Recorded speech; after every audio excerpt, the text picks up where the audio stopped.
ਖਬਰਾਂ ਦੀ ਸ਼ੁਰੂਆਤ ਕਰੀਏ ਪੰਥਕ ਖਬਰ ਤੋਂ, ਇੱਕ ਅਹਿਮ ਪੰਥਕ ਖਬਰ ਤੋਂ, ਜਿਹਦੇ ਉੱਤੇ ਚਰਚਾ ਆਪਾਂ ਲਗਾਤਾਰ ਕਰ ਰਹੇ ਸਾਂ, ਪਰ ਕੋਈ ਵੀ ਉਸ ਨੁਕਤੇ ਉੱਤੇ ਵਿਚਾਰ ਕਰਨ ਦੇ ਲਈ ਰਾਜ਼ੀ ਨਹੀਂ ਸੀ, ਜਾਂ ਕਹਿ ਲਈ ਕਿ ਪੰਜਾਬੀ ਮੀਡੀਆ ਦੇ ਵਿੱਚ ਉਸ ਨੁਕਤੇ ਤੇ ਵਿਚਾਰ ਬਹੁਤ ਘੱਟ ਹੋ ਰਹੀ ਸੀ, ਟਾਵੇਂ ਮੀਡੀਆ ਤੋਂ ਬਿਨਾਂ।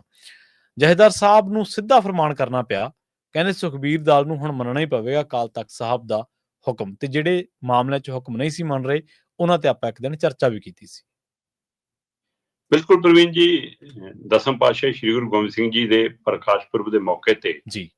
ਸ੍ਰੀ ਅਕਾਲ ਤਖਤ ਸਾਹਿਬ ਦੇ ਜਥੇਦਾਰ ਗਿਆਨੀ ਰਘੁਵੀਰ ਸਿੰਘ ਹੋਰੀ ਮੀਡੀਆ ਦੇ ਰੂਬਰੂ ਹੋਏ ਜੀ ਤੇ ਮੀਡੀਆ ਨੂੰ ਮੁਖਾਤਬ ਹੁੰਦਿਆਂ ਉਹਨਾਂ ਨੇ ਕੁਝ ਗੱਲਾਂ ਸਪਸ਼ਟ ਕੀਤੀਆਂ, ਜਿਵੇਂ ਨਾਰਾਇਣ ਸਿੰਘ ਚੌੜਾ ਮਾਮਲੇ 'ਚ ਜਿਹੜੇ ਬੰਦੇ ਨੇ ਉਹਦੀ ਦਸਤਾਰ ਉਤਾਰੀ ਸੀ, ਹਾਂਜੀ ਉਸ ਮਾਮਲੇ ਦੇ ਉੱਤੇ ਉਹਨਾਂ ਨੇ ਕਿਹਾ ਕਿ ਉਹਨੇ ਅਚੇਚੇ ਤੌਰ ਤੇ ਲਿਖਤੀ ਮਾਫੀ ਮੰਗੀ ਹੈ, ਠੀਕ ਹੈ, ਕਿਉਂਕਿ ਉਹ ਕਹਿੰਦੇ ਕਿ ਉਹ ਅਣਜਾਣਪਣੇ 'ਚ, ਗਲਤੀ 'ਚ, ਕਿਸੇ ਤਕਰਾਰ, ਬਹਿਸ, ਧੱਕੇ ਮੁੱਕੀ 'ਚ ਪੱਗ ਨਹੀਂ ਉਤਰੀ, ਉਹ ਇਰਾਦਾ ਹੀ ਸੀਗਾ ਉਹਦਾ ਪੱਗ ਤਾਰਨ ਦਾ, ਉਹਨੇ ਜਾਣਬੁੱਝ ਕੇ ਤਾਰੀ ਹੈ। ਸੋ ਕਹਿੰਦੇ ਉਹ ਸਪਸ਼ਟ ਦਿਖ ਰਿਹਾ, ਇਸ ਲਈ ਕਹਿੰਦੇ ਕਿ ਉਹਦੀ ਲਿਖਤੀ ਮਾਫੀ ਆਈ ਹੈ। ਹੁਣ ਉਸ ਮਾਫੀ ਨੂੰ ਅਸੀਂ ਵਿਚਾਰਾਂਗੇ ਕਿ ਉਸ ਨੂੰ ਕਬੂਲ ਕਰਨਾ ਕਿ ਨਹੀਂ ਕਰਨਾ, ਕਿਵੇਂ ਦੇਖਣਾ। ਸੋ ਇੱਕ ਤਾਂ ਇਸ ਮਾਮਲੇ ਤੇ ਉਹਨਾਂ ਨੇ ਸਪਸ਼ਟਤਾ ਕੀਤੀ। ਦੂਸਰਾ, ਫਿਰ ਉਹਨਾਂ ਨੇ ਕਿਹਾ ਵੀ ਕਿ 2 ਤਰੀਕ ਨੂੰ ਜੋ ਸ੍ਰੀ ਅਕਾਲ ਤਖਤ ਸਾਹਿਬ ਦੀ ਫਸੀਲ ਤੋਂ ਫੈਸਲੇ ਪੜ੍ਹੇ ਗਏ ਜੀ, ਜੋ ਹੁਕਮਨਾਮੇ 2 ਦਸੰਬਰ ਨੂੰ ਸ੍ਰੀ ਅਕਾਲ ਤਖਤ ਸਾਹਿਬ ਦੀ ਫਸੀਲ ਤੋਂ ਐਲਾਨੇ ਗਏ, ਜੋ ਹੁਕਮਨਾਮੇ ਦਿੱਤੇ ਗਏ, ਉਹਨਾਂ ਹੁਕਮਨਾਮਿਆਂ ਦੀ ਹੂਬਹੂ ਪਾਲਣਾ ਕਰਨੀ ਪਵੇਗੀ। ਠੀਕ ਹੈ ਜੀ। ਜੇ ਤੁਸੀਂ ਸਿੱਖ ਸਿਧਾਂਤ ਨੂੰ ਮੰਨਦੇ ਹੋ, ਜੇ ਅਕਾਲ ਤਖਤ ਸਾਹਿਬ ਨੂੰ ਮੰਨਦੇ ਹੋ, ਜੇ ਗੁਰੂ ਨੂੰ ਮੰਨਦੇ ਹੋ, ਤਾਂ ਗੁਰੂ ਦੀ ਮੰਨਣੀ ਪਏਗੀ। ਉਸ ਸਥਾਨ ਤੋਂ ਆਇਆ ਫੈਸਲਾ ਗੁਰੂ ਦਾ ਫਰਮਾਨ, ਹੁਕਮਨਾਮਾ ਸ਼ਬਦ ਤਾਂ ਹੀ ਵਰਤਿਆ ਜਾਂਦਾ। ਸੋ ਇਹ ਇਸ ਲਈ ਕਹਿੰਦੇ ਕਿ ਤੁਸੀਂ ਉਸ ਦਿਨ ਜੋ ਕੁਝ ਪ੍ਰਵਾਨ ਕੀਤਾ ਹੈ, ਅਸਤੀਫੇ ਹੈ, ਤਾਂ ਤੁਹਾਨੂੰ ਅਸਤੀਫੇ ਨੂੰ ਪ੍ਰਵਾਨ ਕਰਕੇ ਦੱਸਣਾ ਪਏਗਾ, ਇਹਨੂੰ ਲਟਕਾਓ ਨਾ, ਉਹਨਾਂ ਨੇ ਸਪਸ਼ਟ ਕਿਹਾ ਜੀ।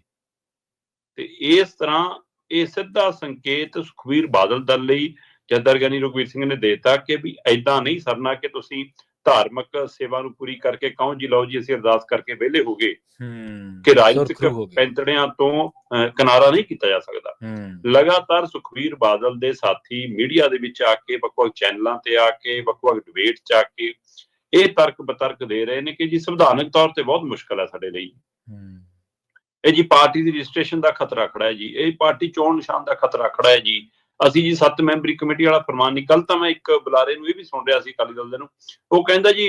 ਅਕਾਲ ਤਖਤ ਸਾਹਿਬ ਦਾ ਫੈਸਲਾ ਮੈਂ ਤੁਹਾਨੂੰ ਭੇਜ ਦਿੰਦਾ ਜੀ, ਉਹ 'ਚ ਸਾਨੂੰ ਕਿੱਥੇ ਕਿਹਾ ਜੀ ਕਿ 7 ਮੈਂਬਰੀ ਕਮੇਟੀ ਦਾ ਤੁਸੀਂ ਫੈਸਲਾ ਮੰਨਣਾ, ਇਹ ਤਾਂ 7 ਮੈਂਬਰੀ ਕਮੇਟੀ ਨੇ ਦੇਖਣਾ ਜੀ, ਸਾਡਾ ਉਹਦੇ ਨਾਲ ਕੀ ਲੱਗਾ ਦੇਗਾ ਜੀ, ਅਕਾਲੀ ਦਲ ਦਾ ਕੋਈ ਸੰਬੰਧ ਹੀ ਨਹੀਂ ਜੀ ਉਹਦੇ ਨਾਲ। ਮਤਲਬ ਬਿਲਕੁਲ ਹੀ ਭੱਜਣ ਦੀ, ਮੈਂ ਕਹਿਣਾ ਤੁਹਾਡਾ ਸੰਬੰਧ ਹੈ ਨਹੀਂ ਹੈ, ਮੈਂ ਕਹਿਣਾ ਕਿ ਤੁਹਾਡੇ ਲਈ ਸੰਵਿਧਾਨਕ ਮੁਸ਼ਕਲ ਹੈ ਜਾਂ ਨਹੀਂ ਹੈ, ਵੱਖਰੀ ਗੱਲ, ਸਿੱਧਾ ਸਪਸ਼ਟ ਹੈ ਕਿ ਕੀ ਤੁਸੀਂ ਅਕਾਲ ਤਖਤ ਸਾਹਿਬ ਦਾ ਹੁਕਮ ਮੰਨਣਾ ਹੈ ਕਿ ਨਹੀਂ ਮੰਨਣਾ, ਇਹ ਜਵਾਬ ਦਿਓ। ਜੀ ਜੀ, ਜੇ ਤੁਸੀਂ ਅਕਾਲ ਤਖਤ ਸਾਹਿਬ ਨੂੰ ਸਮਰਪਿਤ ਹੋ, ਗੁਰੂ ਨੂੰ ਸਮਰਪਿਤ ਹੋ, ਉਸ ਮਰਿਆਦਾ ਦਾ ਪਾਲਣਾ ਕਰਨ ਦਾ ਦਮ ਭਰਦੇ ਹੋ, ਉਸ ਧਿਰ ਦੀ ਨੁਮਾਇੰਦਗੀ ਕਰਨ ਦਾ ਦਮ ਭਰਦੇ ਹੋ, ਤੁਸੀਂ